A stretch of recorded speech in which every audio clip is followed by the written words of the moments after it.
Welcome to my podcast. I'm Dr. Nicole Cain, a naturopathic doctor with a master's in clinical psychology and a former anxiety sufferer turned anxiety freedom rebel.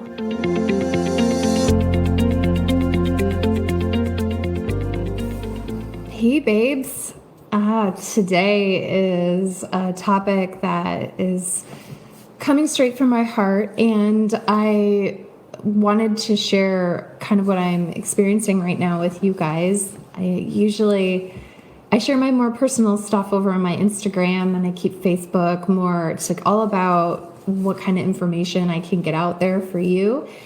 And this topic is really important, and I wanted to share it with you today. And I ask of my clients, my consultees, to be honest and authentic with me, and I want to do that for you and kind of share with you where I am.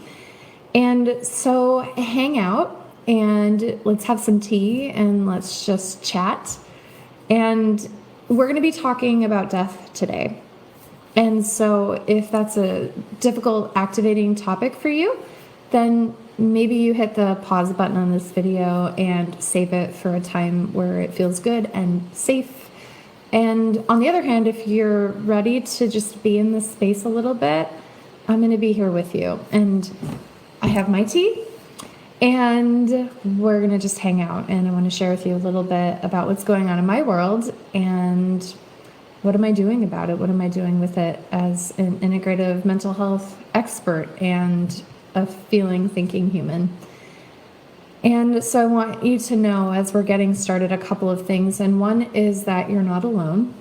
If you're afraid of death, if you're afraid of getting sick, if you're afraid of losing somebody that you love, human or animal, or if you're dealing with loss and grief, and if you know somebody or somebody that you very much loved or cared for is passed or is in the process, then know that you're not alone and that we're here and I'm with you and I care. And so today I want to get real with the reality of death. And it came up for me in a really real way a week ago. My grandfather, he suddenly, unexpectedly passed. And so we weren't prepared. It felt like very out of the blue. He was lucid one moment and then the next moment he was gone. And when that happens, it can activate a lot of feelings inside of us, right? Have you lost somebody that you love? And what did you experience? I know for me, there were all of these layers that were suddenly activated. And I do a lot of work with ego states. And ego state is a form of understanding and treatment that considers the totality of our cast of characters, all the different parts of ourselves. And when we have an event in our lives that's significant, all of ourselves are impacted by it. And so that's the same with grief. And so I get this news of my grandfather's passing, and all of my ego states are becoming activated. There's part of me that feels so desperately sad, another part that feels numb, another part that starts to think about my own mortality and becomes afraid and confused, and these parts that are angry and frustrated with the medical community and why didn't they do something different? Why weren't they taking better care of him? And so all of these feelings coming up, anxiety, anger, fear, grief, sadness, denial, numbness, all of these things. And I had 4 days to decide what I was going to do about it. So I come from a Missouri Synod Lutheran family in the Midwest. And so if any of you come from that culture, you totally get it. It's very matriarchy, patriarchy based. It's based on culture. Like, this is what we do. You do what the adults say. You follow these guidelines. You follow these rules. These are the expectations. And this is how we deal with these different things. This is how we deal with birth. This is how we deal with marriage. This is how we deal with death.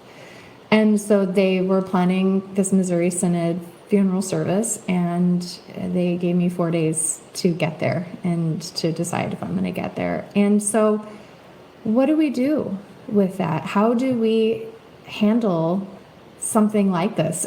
Especially considering that we can't grieve the same way. We're in the middle of a pandemic, and I'm in Arizona, and it's a hot spot. And so suddenly all of this data is confusing. So we have all of our parts coming up.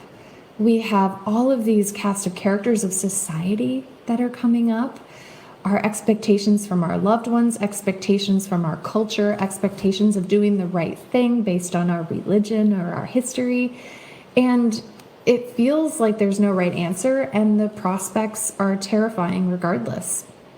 So what do we do about death? How do we handle it? Do we ignore it? Do we dread it? Do we try to prevent it? Do we fight against it? Do we face it? What do we do? What is the answer? Because when we're writing our stories, we know that one of the chapters will ultimately result in the end of that story. And that could be really scary, right? And sometimes I know that when I've read a book, if I know that the ending is going to be sad or tragic, like when I read Romeo and Juliet in high school, I was like, oh, I don't want to finish this. It's so beautiful and wonderful right now, but the story has to end. It has to transition. It has to change. And so as we're creating meaning and we're living our days and we're living with the passing of time and we're turning the pages, we can ask ourselves, what really happens? What does it mean? What do we do with it? And so as I was thinking about talking with you about this, getting real, having tea, talking about my experience, talking about this really big and difficult topic, I thought of 4 things I wanted to share with you. 4 things. 1 is that you don't have to grieve in the same way as your family. You don't have to grieve in a certain way. There are no rules for grieving. The bar's off. There's no obligations for you. You don't have to grieve in the same way as other people. That's number 1. Number 2, it is okay to prioritize your needs when you're suffering a loss. And that's a big one for me. You don't have to prioritize other people. It's okay to prioritize yourself. And I'll tell you more about my experience with that in a moment. But number 3 is to know that death is inevitable and we have to face it and we have to deal with it. And you don't have to deal with it alone. And then number 4 is you don't have to be afraid. And I'm going to tell you why. So let's start with number 1. You don't have to grieve in the same way as your family. And that was really huge for me because, like I said, my family has this set of expectations of this is what you do, this is how you do it, this is when you do it. And if you don't do this, then you're turning your back on culture, you're turning your back on family, you're turning your back on respect. And I've been called all sorts of things, like selfish. I've been told that I'm narcissistic and all sorts of things by people who didn't appreciate and like the choices that I made. But what I want you to know is that you do not have to grieve in the same way as other people, that it is your choice how you grieve. Some people feel angry and they feel that they need to just go out and just like punch a cactus. Some people feel a gaping hole in their heart and they just need to fill it with other relationships. Some people feel emptiness that feels like a bottomless well and they just need to cry and lay in that solitude. Other people feel terrified. And some feel happy and they celebrate someone's celestial reassignment, while others may just fall into intense despair. And you know what? All of that is okay. And the other thing is that with grief is that we can't put an end date on when grieving is appropriate. So many people talk to me about, okay, you have a diagnosis of bereavement, you've grieved. When do we change that diagnosis to major depression or generalized anxiety? And we're so hung up on putting labels on things and then diagnosing those things and then creating expectations on what is normal and what is okay. And if we just get back to the humanity and identify that our world is never going to be the same, this person having been in it and this person having transitioned out of it, and it's okay to be sad, it's okay to be scared and angry, and it's okay to grieve, and take all the time that you need. If that means months, if that means years, maybe the rest of your life you'll grieve in some way, and that's okay. And you don't have to grieve in the same way that your family tells you to. Whatever you feel, that's right. It's how you need to feel. And how you feel should inform how you grieve. As my family was grieving my grandfather, the way that they celebrated his life was a comfort to them that had been created by years that was set aside by the church, by the Missouri Synod Lutheran doctrines, and that's what they needed. But not everyone needs the same thing. And this is where we come to point number 2, and this is that I want you to prioritize, and I want you to know that it is important to prioritize your needs when you're suffering a loss. And remember that you lost a loved one too. This isn't about your family or your community or your feelings. This is about that person and celebrating how much you love them. And sometimes the deeper the grief, the deeper the love, right? So how do you deal with people putting their expectations on you? You have to know where you stand.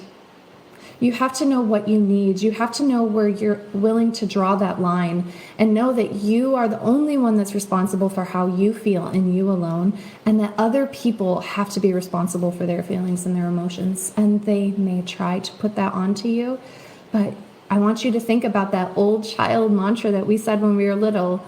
I'm rubber, you're glue, whatever you say bounces off me and sticks to you. And as I was making this decision about how to grieve my grandfather, I remembered that. I remembered that I am responsible for my own grief, not theirs. I need to do what feels best to celebrate the love, the depth, the importance, and the respect and honor of this person, and to make sure I know where I draw the line. And I knew that by making the decision not to fly across the country in a pandemic and go to a Missouri Synod funeral, that it would make me wildly unpopular with my family, that they may feel really angry and hurt, and maybe they're going to choose to not speak with me. But I'm responsible for me. And so I want you to know that sometimes making the choice to take care of yourself will make you wildly unpopular. People may call you selfish. They may call you a narcissist. Like I said, I've been called that by people who were unhappy with me taking care of me. People are going to have lots of things to say, but know that it's important to honor your needs, honor your personal limits, and stick by that. This means that you need to rally your support, your tribe, your people. Seek out caring people who have got your back. Whether they're friendships, spiritual members of your community, counselors, doctors, somebody that you trust who can support you and buoy you and hold you up, because right now, if you're going through a loss or a grieving, you need that support. You deserve that support, and you're worthy of that support. Don't bury it inside. Don't let it be buried with the loss of the person that you love. Honor it. Honor the feelings that are coming up for you, because they're so very valid, my love. Death is inevitable, and most of us to some degree are terrified, but I want you to know that you don't have to be terrified. I was talking with somebody about this topic, and she talked about the difference between being terrified of losing someone we love versus being terrified of us passing away when we're older, and what that will look like, when it will happen. But then there's also the terror of, could it be around the corner? What if I'm young and something happens, something tragic, and what do I do about that? How do I reconcile all of that uncertainty? And will I be prepared? And what will it be like? And the really important thing about fear and anxiety and uncertainty is that it's an internal part. It's a feeling, it's an experience that is asking you to pay attention.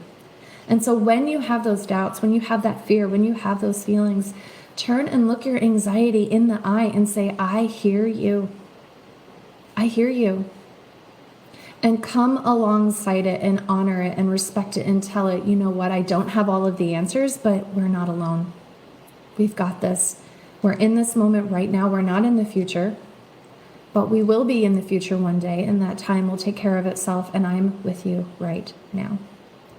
There's an ego state exercise that I like to do for this, where I imagine the parts of me, and we go and we sit around a bonfire. I love to be outside and sitting with a campfire, and so I imagine I have that feeling of grief. I think about my grandfather and the memories, and I imagine that I'm sitting at a campfire surrounded by all my other parts, my different ages, my feelings, myself, and we talk about what we're feeling. We talk about what we're thinking.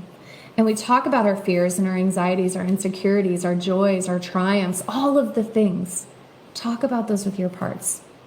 You could do this in a meditation. You could do this in hypnosis. You can do this in trauma work.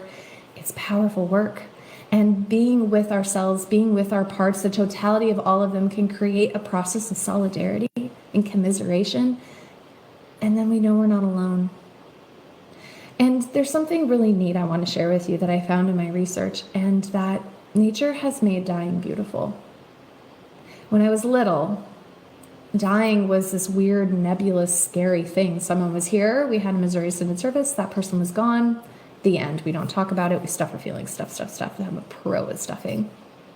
And it doesn't have to be that way. In fact, there are some cultures in different parts of the world where when somebody passes, they consider it a translocation. They consider it a celestial reassignment.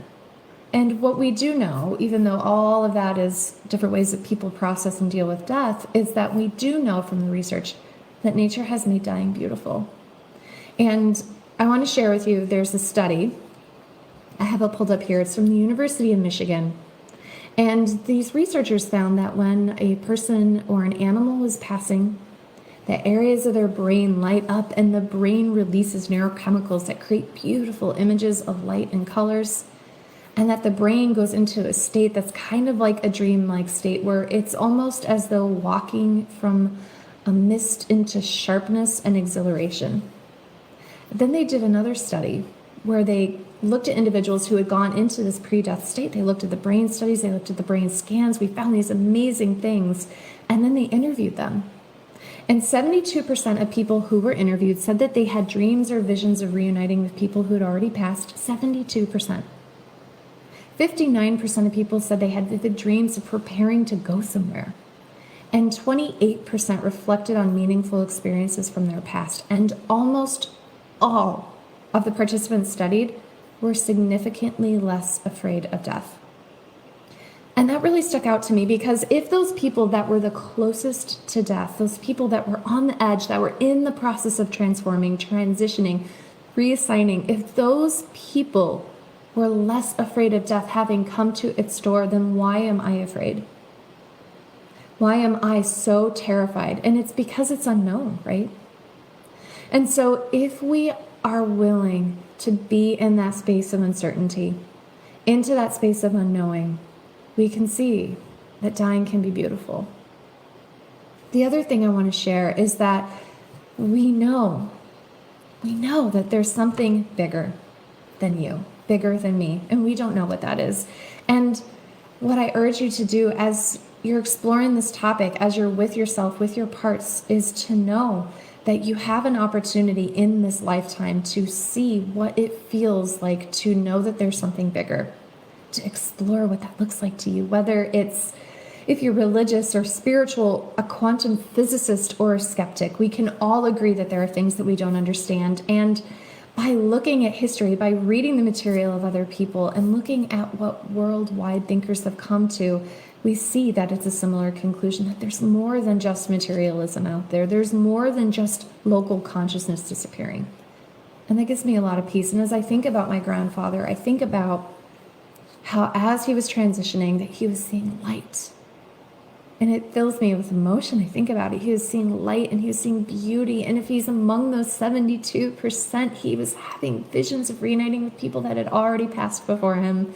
And maybe he was preparing to go somewhere. And maybe he was reflecting on his past. And we know it was beautiful. That's what we know. And I know that when my time comes, it will be beautiful too. And I believe that there's something greater than me.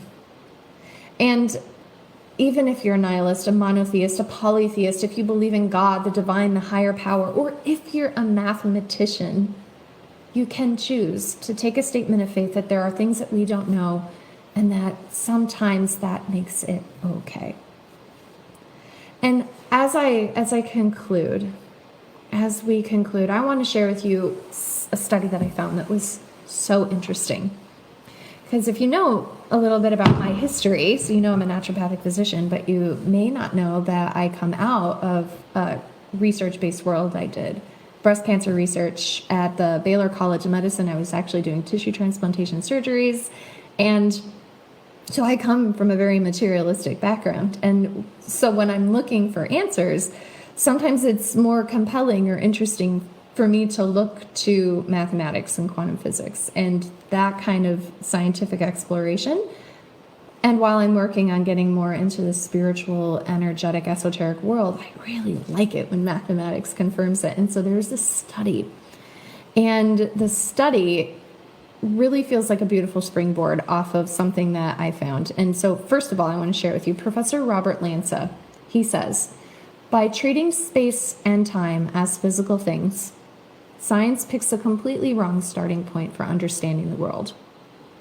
And so then I found an article where they took a different standpoint. And so what the article is entitled, it says, An Approach to Prove the Existence of an Afterlife by analyzing near-death experience data with a mathematical logic. And I was like, oh, I've got to see this. Mathematics proving an afterlife? Like, that seems pretty out there. And so I read through this, and I am not a mathematician, I'm not a quantum physicist, but there's a ton of information, and it was beautiful. And I want to read you their conclusion. And as I finish up with this video, I want you to think about a couple of things. I want you to think about when you think of death, when you think of your fear, when you think of those you've lost, when you think about all of the uncertainty. Is it anxiety about my health? Is it anxiety about my loved ones? Is it anxiety about the afterlife? Is it anxiety that there is no afterlife? Whatever it is, go to that place inside of yourself and get still and say, I see you. I'm ready to listen. What do you need me to know? And be with yourself, be with your anxiety. Honor that space and know that you and every single living thing that has come before you has been in this place before, and that we know death is beautiful. And so as we close, I want to read to you what these modern mathematicians and physicists found after doing all of these years of research, trying to approach the afterlife from a mathematical, logical standpoint. And so what they're saying is that death is an illusion that arises in the human mind. According to this theory, consciousness exists out of the constraints and times of space. This statement supports the basic postulates of quantum physics. The latest multiverse and parallel universe concept coming from quantum physics says that in death, consciousness can never vanish. It is universal.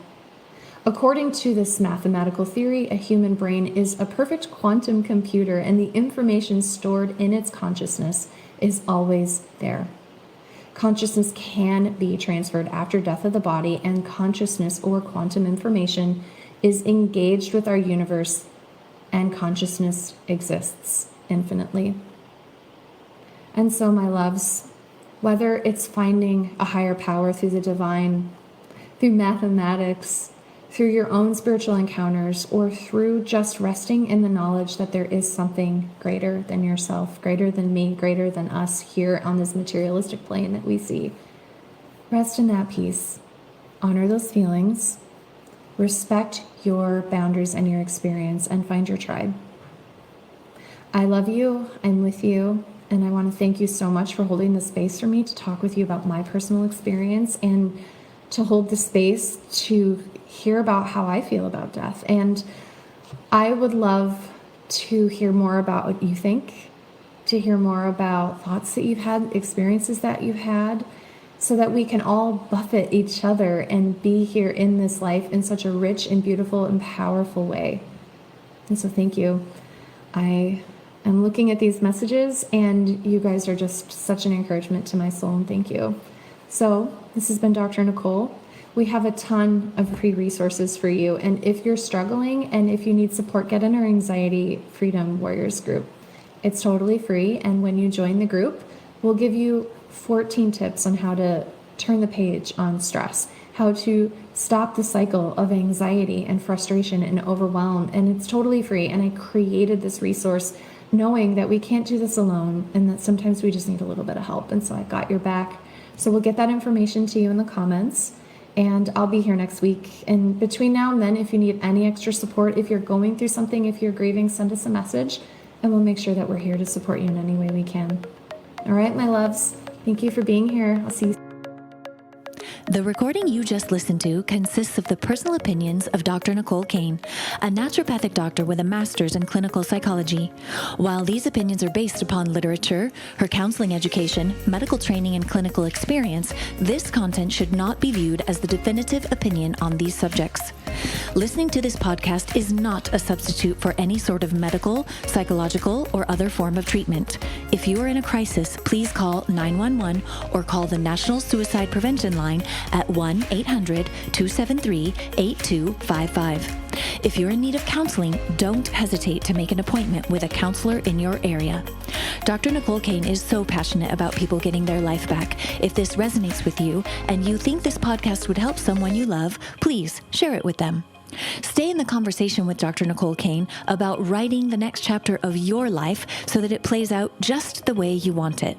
Explore your options for working with her at www.drnicolecain.com. That's Dr. Dr. Nicole Nicole Cain CAIN.com. When you're there, be sure to take advantage of the free Anxiety Freedom 1-week challenge. We look forward to seeing you on the next episode of the Get Your Life Back podcast. Here's to your next chapter.